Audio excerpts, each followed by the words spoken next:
I also, in my estate plan, I found people that I trusted, and several of them, because I don't know which ones are going to survive. And I just made sure that they all knew the plan. As soon as I got the plan, I sent it to a few key people and said, okay, if I die in a plane crash on my way to Ghana or something, this is the plan. Make sure everything's moving seamlessly.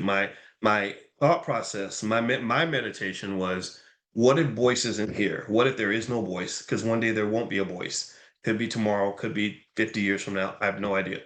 What if there is no voice and I can't go back and sign another document? I can't go share another password. I can't give anybody a phone number. I can't tell them where the money's at. I can't do anything. Are there enough people around me, or enough? Is there enough documentation around where if you pile it all together, they can put it together like a puzzle and understand, what's there and what they can work with and what needs to continue going forward. Right now I have absolute authority over my legacy. Right now I can say we're going to do it like this and like this and like this, and they're going to listen to me. If I don't use that opportunity, if you don't use that opportunity right now to lay the groundwork and the rules and the codes of conduct and everything else, then you miss that opportunity, and then people begin to guess what they think you might have meant or what they think you might have wanted, or maybe they'll just say, "This is what I want now."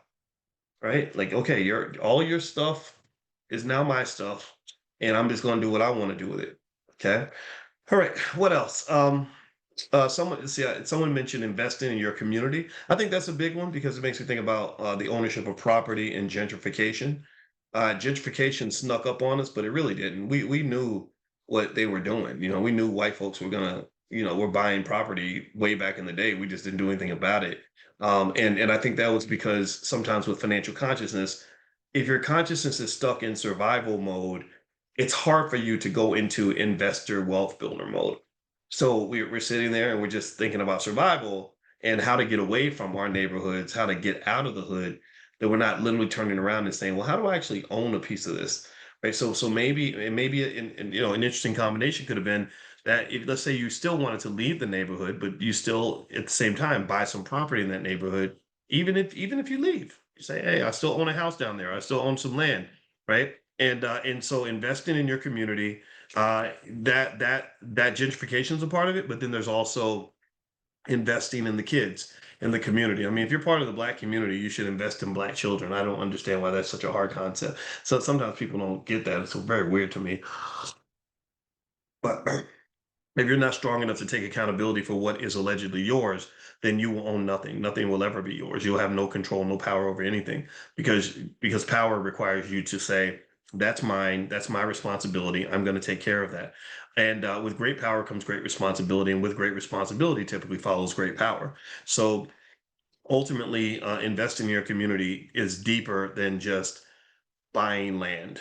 It's really like, what am I pouring my resources into? Your main resources are money, time, attention, energy, like your love. Your love is a resource. You only have so much of it, right? And we spend a lot of our energy loving white folks. We love the hell out of white folks. Um, Economic education. I think economic education. I just really believe it's the most important type of education that there is, and I also believe that it should be done on a family level. So economic education should be part of your mission statement when you form your family investment club and your family meetings. If you don't have family that you can build with, I invite you to come to the convention. In the convention, I just found out today at the All Black National Convention, we're going to have an extra day that we on Sunday. So the convention ends on Saturday, but we were partnering with the National Business League, and I was like, I kind of want to still have some stuff on Sunday if we can. So we're going to rent an extra space and hold that space all day Sunday for economic elevation.